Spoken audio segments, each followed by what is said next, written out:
फिर भी यहाँ के स्थानीय लोग अपने साधन से, अपनी व्यवस्था से लोगों को हॉस्पिटल्स में पहुँचाए और तब तक प्रशासन भी सक्रिय हो गई थी। इस वक्त मौजूद हैं हम भदोही के औराई थाने के बगल में। आप देखे होंगे पीछे पिछले दिन की घटना है कि यही पीछे जो हमारे आप दुर्गा पंडाल नज़र आ रहा है, पिछले रात की बात मैं अगर करूं तो यहाँ पर किसी वजह से शॉर्ट सर्किट की वजह से आग लग गई थी और यहाँ पे श्रद्धालुओं की जो संख्या थी तकरीबन 300 के आसपास बताई जा रही थी। जिससे कि वहाँ पे मैंने पीछे से भी दिखाया था कि किस तरह से अंदर गुफा टाइप का बनाया गया था और एक ही निकलने का यही रास्ता से, इसी रास्ते से लोग जाते थे और इसी रास्ते से निकलते थे। इस टाइप का बना हुआ था कि लोग निकल नहीं पाए, निकलने में नाकाम रहे और कई लोगों की जाने गई। इसमें अभी तक पुष्टि नहीं हो पाई है। कल तक की जो थी सूचना कि 3 लोगों की जाने गई इस दुर्गा पंडाल में। तमाम सारे लोग यहाँ पे आसपास के लोग इस यहाँ पर आते थे कि ज़्यादा भीड़ होती थी यहाँ पर और लोग भी यहाँ पर कुछ लोग आए हुए हैं। चलिए उनसे हम बात करते हैं कि आखिर क्या कुछ किया उन लोगों ने। चाचा कहाँ से हैं आप? हम तो यहीं बगल रजईपुर से रहने वाले हैं, रामबली यादव जी। अच्छा, कब पता चला आपको इसके बारे में, इस घटना के बारे में? घटना को तो हमको 1 घंटे के बाद, उस समय अपने घर पे थे, हमें यहाँ मौजूद नहीं थे। 1 घंटा के बाद मालूम हुआ कि औराई दुर्गा पंडाल में ऐसा घटना हुआ है, ये सुना हमने। तो उस टाइम पर आप यहाँ पर आए हुए थे? नहीं, मैं नहीं आ पाया था। अच्छा, दादा कहाँ से हैं आप? हम तो सूर्यामा के बेटा। सूर्यामा से? हाँ। अच्छा, इस घटना को सुने फिर आप यहाँ पर आए थे? हाँ, बिल्कुल घटना सुने पर आए थे। बिल्कुल, ये घटना एक तरह से कहीं ना कहीं रूह कपा देने वाली है। बड़ी दर्दनाक घटना थी।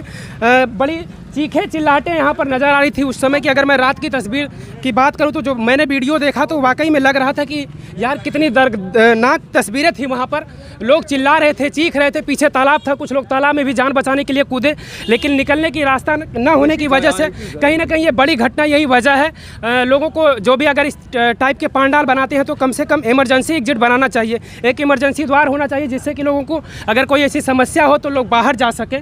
चलिए, यहाँ पर जेडीयू के एक महासचिव हैं उत्तर प्रदेश के, उनसे मैं बातचीत कुछ करना चाहता हूँ। जी, घटना के बारे में आपको कब पता चला था? देखिए, मुझे घटना से 10 ही मिनट के बाद जानकारी हुई। मैं उस समय चौरी क्षेत्र में था, वहाँ से तत्काल यहाँ उपस्थित हुआ। तो यहाँ देखा भाई बहुत ही दयनीय स्थिति थी। फिर भी यहाँ के स्थानीय लोग अपने साधन से, अपनी व्यवस्था से लोगों को हॉस्पिटल्स में पहुँचाए और तब तक प्रशासन भी सक्रिय हो गई थी। तो ये देख करके भाई बहुत ही दुख हुआ कि भदोही में ये सबसे बड़ी घटना है पंडाल को लेकर के, जहाँ पंडाल समिति की भी बहुत बड़ी गलती है कि इस तरह के ज्वलनशील वस्तुओं को वो उपयोग करे थे, जहाँ फोम और चमकीले पन्नी थे। तो कहीं ना कहीं अगर भाई लाइट ही है, बिजली है और कहीं अगर वो शॉर्ट सर्किट हो गया तो वो अग्नि से बहुत बड़ी घटना हो सकती है। आगे से हर पंडाल वालों को ये सीख लेना चाहिए कैसे ज्वलनशील वस्तुओं का उपयोग न करें। जी बिल्कुल, आप जेडीयू से महासचिव हैं, आपका क्या कुछ प्रयास रहा? यहाँ पे आपने कहा कि 10 मिनट के बाद ही मुझे पता चला, क्या कुछ किया? बिल्कुल, हम मौके पर पहुँचे, जैसा भी लोगों को मैं सुविधा दे सकता था मैंने दिया। सूर्या ट्रामा सेंटर से लोगों को वाराणसी रेफ़र किया, करवाया।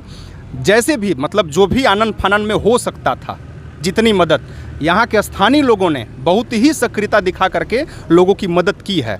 मुझे बड़ा अच्छा लगा कि भाई लोग इतने जागरूक हैं और मानवता है लोगों में। दुर्भाग्य का विषय ये है कि भदोही में भाई वो स्वास्थ्य व्यवस्था जो प्रदेश में एक आईना दिखाता है कि भदोही में वो स्वास्थ्य व्यवस्था है कि लोगों को प्राथमिक उपचार नहीं मिल सकता। लोग वाराणसी रेफर होने पे मजबूर क्यों हुए, ये प्रश्नवाचक चिन्ह है।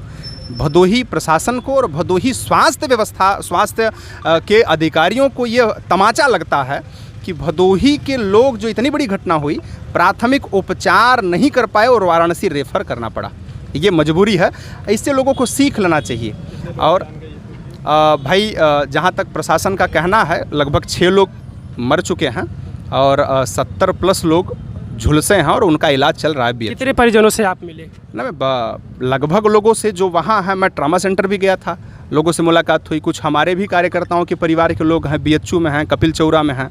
इलाहाबाद में हमारे जनता दल यूनाइटेड की टीम इलाहाबाद में 4 लोग एडमिट हैं, वहाँ लोग गए थे, लोगों से मुलाकात हुई। तो लोगों का उपचार चल रहा है। कुछ इस तरह की शिकायत थी कि भाई वहाँ के कुछ लोग पैसा मांग रहे हैं, इलाज के लिए। तो मैं डीएम साहब से बात किया, वहाँ के डीएम साहब से बात किया, फिर वो समस्या समाधान हो गया, लोगों की मुफ्त में चिकित्सा हो रही है। अच्छा, जितने भी लोग यहाँ पर घायल हुए थे, जख्मी हुए थे, झुलसे हुए थे, उन लोगों का जो चिकित्सीय इलाज हो रहा है वह निःशुल्क हो रहा है? हाँ बिल्कुल निःशुल्क हो रहा है, उनकी अच्छी इलाज हो रही है और अच्छा ठीक ठाक है। मैं जाकर के लोगों से मिला भी तो लोग संतुष्ट हैं उससे। क्या कुछ संदेश देना चाहते हैं आप, ऐसी घटना दोबारा ना दोहराई जाए फिर से? बिल्कुल, मैं ये संदेश देना चाहता हूँ क्योंकि भदोही में भाई 3-4 मूर्तियाँ ऐसी हैं, पंडाल ऐसे हैं जहाँ बहुत बड़ी भीड़ लगती है और वो अच्छे सजावटी करते हैं और लोग जाते हैं वहाँ देखने के लिए, मेला लगता है।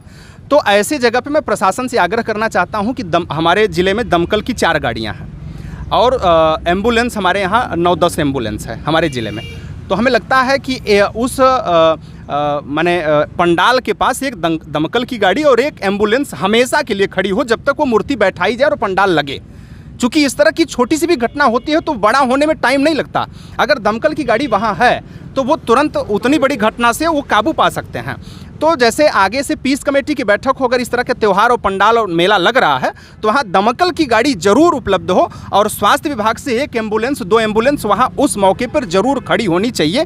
यही जनपद प्रशासन से मेरा आग्रह है और आम लोगों से यह निवेदन करना चाहता हूँ, जनपद के आम नागरिकों से निवेदन करना चाहता हूँ कि वो लोग अगर इस तरह के पंडाल लग रहे हैं तो उस पंडाल में ज्वलनशील वस्तुओं का प्रयोग न करें। बहुत सजावटी करने की बहुत आवश्यकता नहीं है, चूँकि हम आस्था हमारा जुड़ा है उससे, तो हम धर्म को अगर मानते हैं तो उस धर्म को हृदय से माने। बहुत चमकीला पदार्थ और ज्वलनशील वस्तुओं का उपयोग करके हम उसे खतरनाक बनाते हैं, आम जनमानस के लिए बहुत ही खतरनाक साबित होता है और ये सिद्ध हुआ है। आगे से भाई हमें आशा है कि लोग सीखेंगे इस विषय से और इस तरह की गलती नहीं करेंगे। बिल्कुल, तो कहीं ना कहीं आप इस चीज़ को मान रहे हैं कि समिति की भी कुछ लापरवाही थी? बिल्कुल, समिति की लापरवाही 100% में मानता हूँ, समिति की लापरवाही थी। इस तरीके से ज्वलनशील पदार्थ आप लगाए हैं तो उसमें इस तरह के शॉर्ट सर्किट से भी आप सुरक्षा का व्यवस्था करिए, फिर इस तरह का कार्यक्रम आप करिए और इस तरह का पंडाल आप आयोजित करिए। शॉर्ट सर्किट से ही ये जो आग लगा है, इतना बड़ा घटना हो गया, तो मैं समिति की भी इसमें गलती मानता ही हूँ। जी बिल्कुल, धन्यवाद। जिस तरह से मैं बात करूं तो अगर पंडाल के अंदर के मैं बात करूं तो बहुत ही ज़्यादा जगह नहीं थी, लेकिन जितने भी लोग हुए वहां पे अंदर थे, काफ़ी संख्या जो थी, निकलने की जगह नहीं थी। वजह यही सबसे बड़ी वजह ये रही कि निकलने की वजह नहीं रही। और तमाम लोग हैं। चाचा कहाँ से हैं आप? हम हैं गुआपुर से। अच्छा, इस घटना के बारे में आपको कब पता चला? सुबह में पता चला, रात में नहीं पता चल पाया? रात में। अच्छा, कोई स्थानीय लोग हैं यहाँ पर जो इस घटना के चश्मदीद गवाह हो? कोई ये लोग बाहरी हैं। जो भी मैं अगर बात करूं तो इस घटना के बारे में जो भी लोग सुन रहे हैं, यहाँ से 10-20 किलोमीटर के इर्द गिर्द तमाम सारे लोग जो इस घटना के बारे में सुने वो यहाँ पर देखने के लिए सारे लोग आ रहे हैं। और जो भी राहगीर इस रास्ते से गुजर रहा है, वो भी पैदल है या गाड़ी से है, जो भी वो रोक कर इसको देख रहा है, क्योंकि इस घटना के बारे में सुना एक बड़ी भयावह घटना थी, बड़ी दर्दनाक घटना थी। और सबसे बड़ी चीज़ है कि इस घटना से आप लोग सीखने का काम करें कि ऐसी घटनाएं फिर से दोहराई ना जाए, इस टाइप के पंडाल ना बनाया जाए। अगर पंडाल बने तो कम से कम ये ज़रूरी होता है कि कम से कम एक इमरजेंसी एग्जिट होना चाहिए, एक इमरजेंसी रास्ता होना चाहिए कि अगर इस टाइप की कोई घटना हो अंदर पंडाल में तो लोग बाहर निकल सके। मैं यही चाहूँगा कि इस घटना से आप लोग सीखिए। धन्यवाद।